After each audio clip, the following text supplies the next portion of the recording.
Hey, we're back. It's another GPS Live for the week of June 21st, 2024. Singer, how are you doing, my man? I am awesome. Thank you for asking. It is full on summertime here. Yesterday was the longest day of the year, if I recall correctly, in the It beginning of was. summer.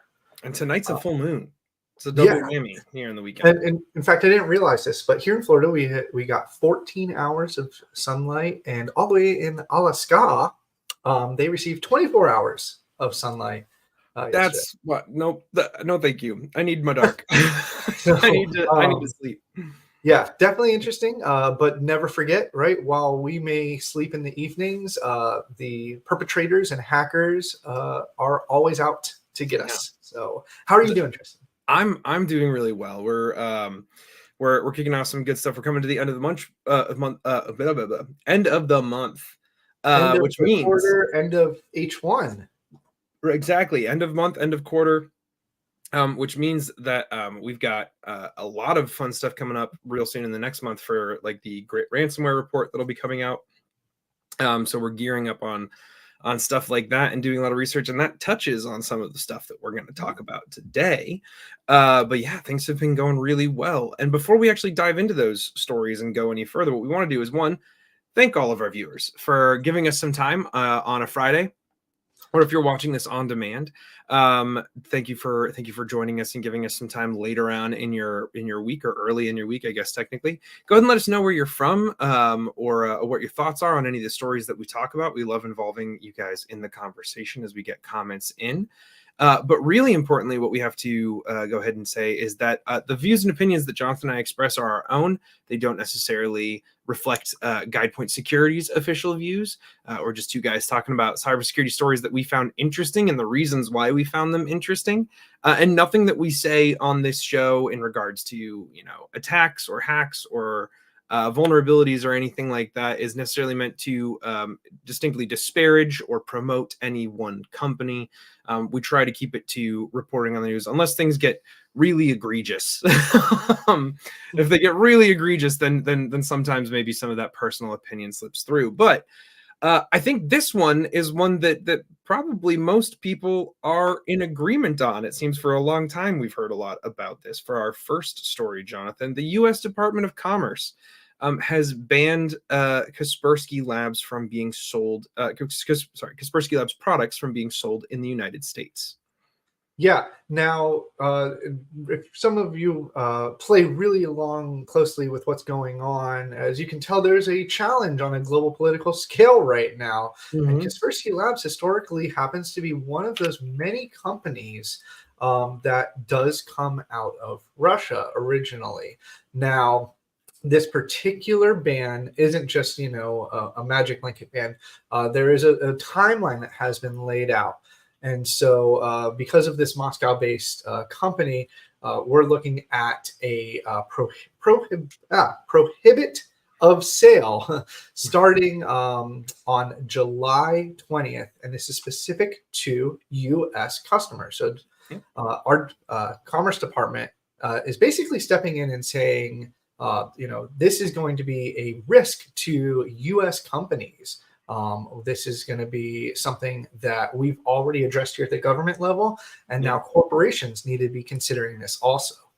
Yeah. So speaking of the government level, right? July of or back in 2017, I think it was actually around the June-July timeframe. Back in 2017, Yes. there was a ban put in place on Kaspersky that was being used in federal government institutions. So they were already banned from being utilized as an AV and security tool within the government itself, and this is expanding that ban to make it nationwide for anyone within the U.S. And the reason that this is really important to look at and be thinking about is, like, one, I said at the beginning of the story, right? I've been within this, working in this space for a while now. And there's been a long running kind of opinion, I would say, and belief that, like, hey, this could be a problem, right? The origins of this antivirus, and a lot of security professionals that I talk to are kind of already viewed it as like, yeah, that's probably not a great decision to be running Kaspersky Labs as your AV. But this prohibits the sale past July. But I think another really important point about this is that it wasn't prohibited before that, so people still utilized it. And now coming up on September 29th, they're not even going to be able to get updates anymore. Now, who is critical? Oh, sorry. Go ahead. Well, I was going to say, from a scale, just to put it in the idea of how this is going to affect businesses, Kaspersky Labs themselves even attributes to being, a vendor of over 270,000 corporate clients worldwide. Now, we don't know exactly how many of those are within the United States, but I would imagine a lot of them are going to be directly affected, not necessarily by this new sale, but these current customers. If you have an EOL, all of a sudden you need to scramble to find a replacement. Yeah, finding a replacement for an entire AV infrastructure, and right, the Department of Commerce and the government say they're already going to be reaching out to critical infrastructure, anyone who could fall into this like really important category of business that we talk about a lot on this show, right, to help identify ways to move forward. But I think what's really interesting here is July 20th to September 29th is 2 months, 2 months and a couple of days, basically. right? And I have very rarely seen large organizations complete a full rip and replace of something like a cybersecurity tool, specifically like an AV, in a 2-month time frame, right? That is an incredibly fast period of time to be stripping out something like Kaspersky and then putting a new thing in place, when you take into account all of the testing that you have to do, making sure that it's not going to break any of your other tools, reintegrating all of the pieces, relinking APIs together to make sure that, like, hey, your SIM is still getting data from your AV tool, like all of these kinds of things. That's an incredibly tight timeline. And September 29th, no longer being able to receive updates after that. While it is a good thing to see, as we say regularly on this show, it's a great thing to see the federal government taking a more proactive approach within the realm of cybersecurity. This is an incredibly tight timeline for them to be mandating for everyone. So if you are a user of Kaspersky, or one, right, the time to start thinking about this is like the best time to plant a tree was 10 years ago, right? So you should probably start thinking about this immediately to identify those solutions.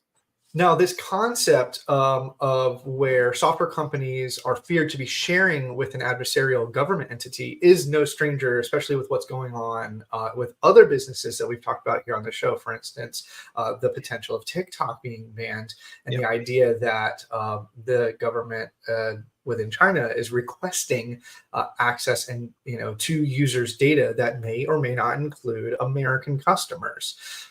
This is a very similar kind of scope. In fact, a number of years ago, Kaspersky was pressured to remove a lot of their customer servers that were used to process data out of Russia, in fact, into Switzerland. Again, at the end of the day, you have to access the servers in Switzerland from some remote portal somewhere. So just because the data is housed in a different place doesn't mean it's still not accessible.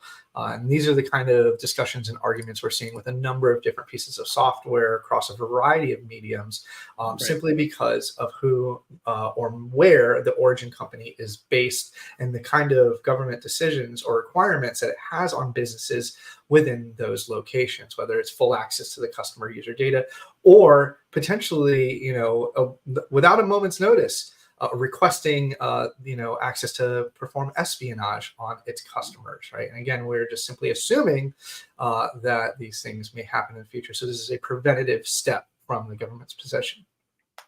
Yeah, and it's it's important to look at this, like you said, in response to the 2017 ban. They moved a lot of their servers. They'd already sued the federal government as a result of that. They are stating, producer Ben already dropped the link to an NPR story that is covering kind of Kaspersky's response to this, and they've already been stating that they will pursue the legal recourses of action that they can to try and fight this ban.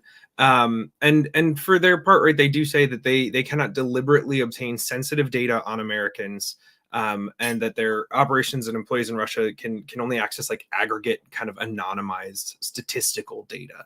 about things. But I think the concern that the U.S. government has presented is this is a tool that has a lot of access to the machine itself, and so therefore, right, while we may not be so as concerned with the data acquisition, we might be more concerned with what is this tool going to run.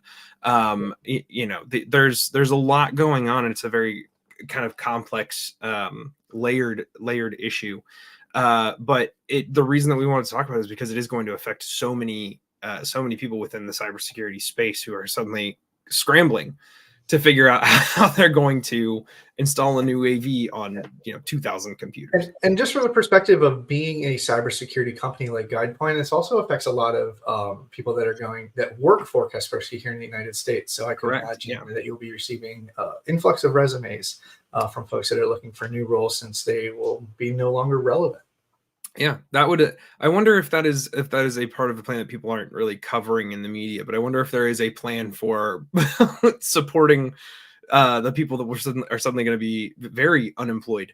I think about the folks like you and I and our listeners, right, that are immersed in the cybersecurity business industry, the industrial side of it, and can be affected by these things too. So. Yeah, absolutely. But that we've got to move on to some other stories here, I think. And what we're going to talk about now is a group that we talked about last week that Grit has been talking about a lot. But our next story covers Scattered Spider. So we've talked about Scattered Spider a couple times now on the show. Scattered Spider is a threat group that has been identified by Grit as, they associated with, I believe it's Black Cat and Alpha, and a Ransom Hub, ransomware as a service group affiliate, right? So Grit had identified this Scattered Spider group as affiliated in different ways with this, and so a couple weeks ago, they had a blog that they put out on our site talking about an analysis of the tactics, techniques, and procedures that are attributed to Scattered Spider and finding those. And at the same time, a bunch of other places also did Scattered Spider research. And Mandiant released a report about this. But it's interesting that in this flurry of activity analyzing what Scattered Spider has been doing in the ways that they operate, now, immediately, the Spanish government, Spanish police have picked up the boss of Scattered Spider as he was boarding a plane to, I believe, Italy. Yes. So, again, we've talked about Scattered Spider, but just to remind our viewers, Scattered Spider was one of the let's just say cybercrime ring leaders that led to the successful attacks that brought down multiple large casinos that we've talked about and that we've seen in the news that were in Las Vegas, right? And so this isn't just one of these smaller groups. This is one of the more damaging at scale groups here. And so this 22-year-old British national was what seems like on holiday in Spain and was trying to get over to Italy when they were picked up. Another thing that comes with this is during that arrest, this particular cyber criminal was in possession of not just a mobile phone, but also a laptop, and had access to a Bitcoin wallet with about 27 million US dollars in it. Yeah. And so this particular individual, right, this ringleader, is directly tied to more than 45 cyber attacks against companies here in the United States alone. And the FBI has been looking for him for some time.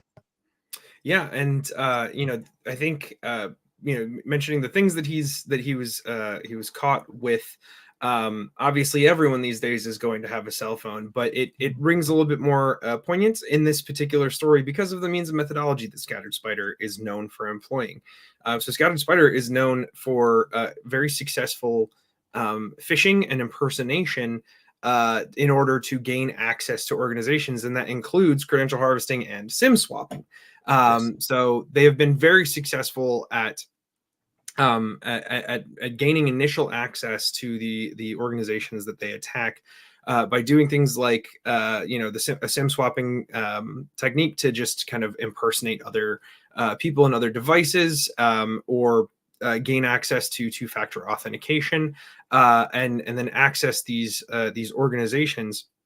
But also the Bitcoin that he was found with, that $27 million in Bitcoin that he controlled through those wallets. The way that would have been acquired through this is that recently Scouted Spider has been moving away from ransomware operations and has shifted primarily to just data theft extortion. So they're leaving the ransomware out of it entirely. Why encrypt anything when you can just steal the information and threaten to release it? So they've been targeting, high value targets with high value information that they're going to want to pay to get back. So the takedown of the boss of this, or the alleged boss, we should say, of this group, is a huge step in the ongoing fight that we've seen, the ongoing battle that we've seen in the last couple of months, with international governments really cracking down hard on groups like Lockbit, Scattered Spider, and others. Yeah, exactly. Just like you mentioned, we've talked about it here on the show about Operation Endgame, which has seen a massive uptick in the past couple of weeks from international law enforcement efforts to crack down on these global cybercrime groups, and especially going after those individuals. In fact, a number of Russian nationals were picked up in Europe as part of Operation Endgame, and then followed that with arrests from both Lockbit and Conti, ransomware developers in Europe. And so it's sending a solid message to these cyber criminals that they're coming after you. They're going to get you if you're involved, whether, it's one of these as a service infrastructures where we have developer sides and you have, affiliate sides, right? The people that are doing the dropping. It's not going to be an easy vacation. They want people to feel like, to constantly be looking over their shoulder, like they're being hunted on an international scale. Yeah. So it's great news coming out of Spain that this guy's been picked up. We're going to keep an eye on it to see if this develops into anything else. Oftentimes these kinds of arrests can lead to a lot of follow-on activity, especially with the links from Scattered Spider to other major ransomware groups and operations. Right? There's no telling what kind of deals might be cut out of something like this, and what other kind of information it could lead to. But we've got a few more stories of interest that we wanted to talk to and speak about. So I didn't want to spend too long on it, but So Jonathan, do you want to introduce our next story here? Yeah, absolutely. So coming to us out of one of the more friendly states, Massachusetts, is that there was not necessarily a compromise, but something as simple as a firewall misconfiguration. And sadly, these kinds of things still happen. And this was a bit of an escalation than just a whoopsie. More specifically, a statewide outage of 911 emergency response systems across Massachusetts were affected for a 2-hour window. And what was determined to be the root cause of this was a simple misconfiguration that led to phone calls not making it into the dispatch centers. Yeah, so a misconfiguration in a firewall led to this technical issue. And for 2 hours, calls could not get through to that 911 dispatch center. And there's not a ton more detail about this story. Beyond that, right? Like, things are still being investigated. It was not a cyber attack or hack. They just know the misconfiguration was present, and that's what stopped all of these calls going through. And thankfully, they were able to resolve it fairly quickly, and return everything to full operation. But what we kind of wanted to talk about specifically with the story is relating it back, I think, to the Kaspersky story from earlier.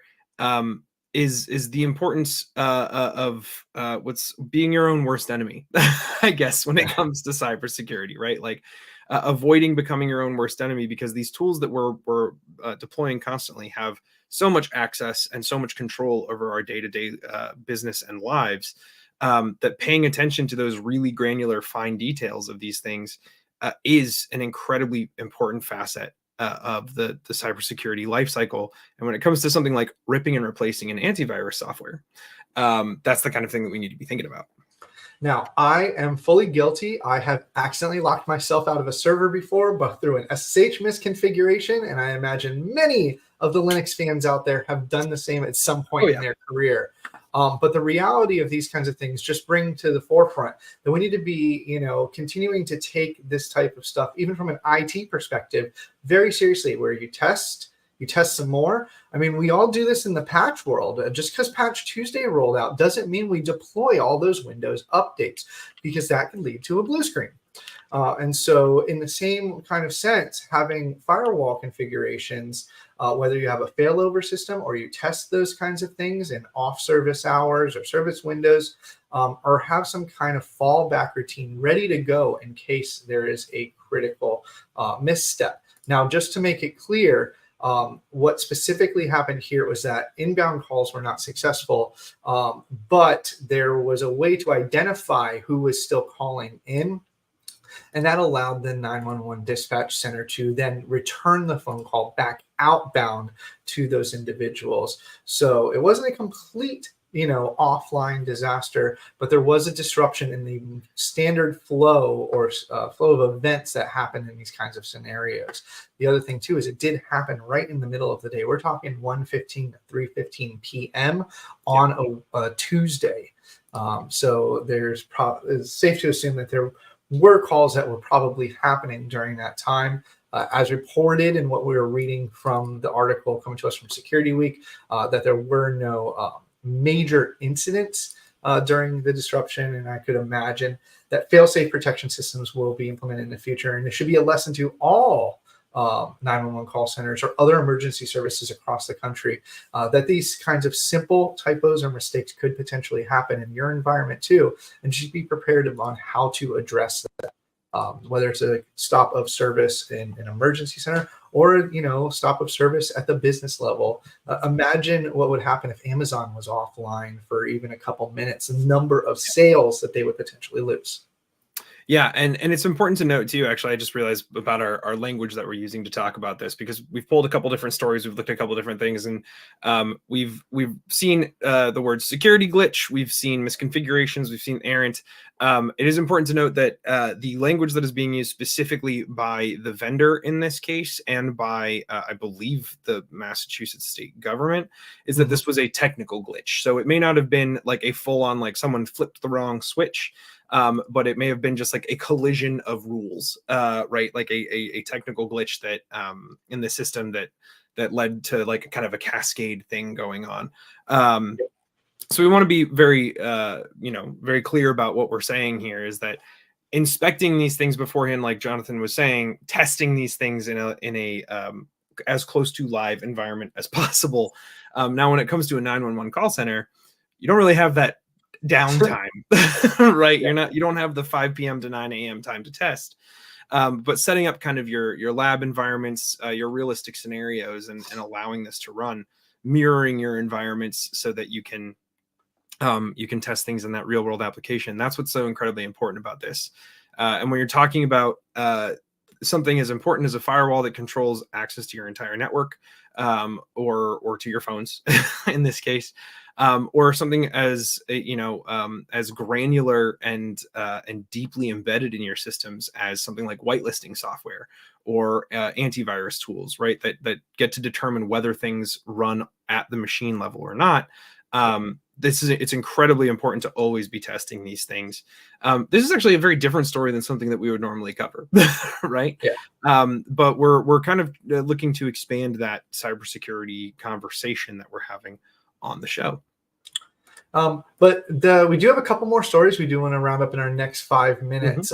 In fact, the next one coming to us from Bleeping Computer talks about some fake Google Chrome errors. And this isn't something necessarily that we would normally cover because, fake pop-ups, fake kind of things to get you to click and download things is very common these days on the internet, especially with stuff like malvertising, where they're getting into the Google ads, or different types of ways to convince you to call some phone number for some kind of scam. But what's a little bit different about this one is the way that this approach is happening. And this is just an entirely new kind of novel, in my opinion, concept to sidestepping certain security measures that are already in play. More specifically, that this malware distribution campaign is targeting not just victims through what may be suspected as clicking on the wrong thing, but they're actually using hacked legitimate websites to deploy their malware.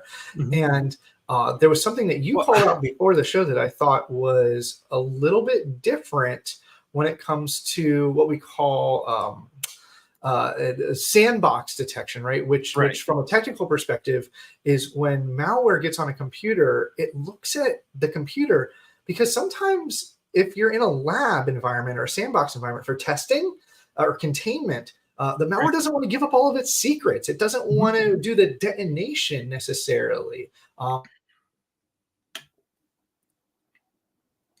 you froze up there for a second, Jonathan. Okay, good. You're back. Okay. Yeah. The internet. But I want to say, Tristan, what did you discover more specifically about this malware's technique? Yeah, so I think it's some interesting things about the language that's used on this, right? Something that you said earlier was that this used legitimate websites to trick people into distributing its malware. I think what's actually really interesting about this is that it wasn't necessarily using the websites to distribute the malware.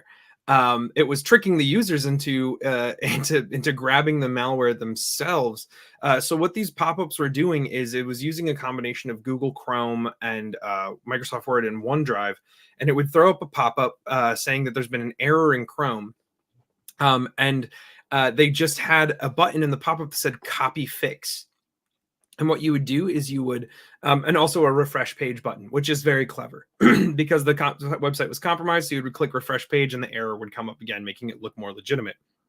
But you copy the fix, and that's copying an actual PowerShell command that they would then in the pop-up walk you through the steps of click on the Windows icon, open up PowerShell admin, right? Right click through the prompts, right click in the window, paste this script in, press enter, and that actually reaches out and grabs the malware itself. But something that was interesting, like what you were calling out there about this particular piece of malware to test whether it was running in a sandbox environment, is that the third step of this PowerShell script is that it would request the CPU temperature through WMI. And if it returned no value as CPU temperature, then it knew that it was in a sandbox because there's no dedicated CPU, and it would then just exit the program entirely or cancel the script entirely. Yeah. Now, as I mentioned, the concept of determining whether you're in a sandbox or some kind of lab environment is very, often found in malware. Because if you continue through the detonation, all of the steps, the call outs, the file writes, the registry writes are easily observed through tools. And so if you can continue to hide all of those secret steps within the malware by simply determining, am I being tested right now, or am I truly on a victim on the actual hardware, right? Is this a real laptop or workstation, or is this a VM? And, in a VM, the CPU is virtualized. Yeah. And so I found that to be very interesting as far as a new concept for sandbox detection. There's been a number of sandbox detection bypasses in the past regarding certain types of files on the system, certain ways to query hardware. But this is definitely a new one to me. And I know we have a couple minutes left.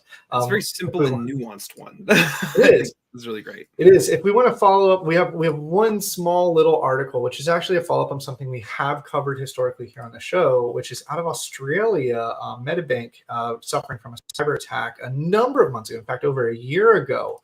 But there was a lesson learned in the report, and we've screamed it and we've yelled it multiple times on this show. MFA. MFA. MFA. Get your MFA going. The VPN for Medibank did not require MFA. And because of that, and the fact that credentials are stolen on a regular basis these days, and or brute forced and password sprayed and a number of other techniques, if it's becoming more and more trivial to just use a username and password, and MFA is so critical. We saw this in Snowflake. We're continuing to see this. Please MFA all the things. That's all I have to say. Yep. MFA always, and also controlling the devices that your staff and contractors use, because I think that was actually the first step of this, was not just that there was unenforced MFA, but the fact that the credentials were stolen because a Medibank contractor took his work home with him and threw his credentials into a browser on a home computer, and his home computer was already was already infected with information stealing malware. So, Yep. A cascade, as the term that was used last week, a cascade of failures that led to this. But yeah, please turn on your MFA and your security tools. That's one that you can turn on that probably won't break everything. So that brings us to the end of our show, though, for this week. Until next week, I have been and will continue to be Tristan. Well, Tristan Morris, but I won't be here next week. We'll miss you. We'll find a replacement temporarily. And I am Jonathan Singer. And we will catch you all next time. Thanks so much for joining us, folks.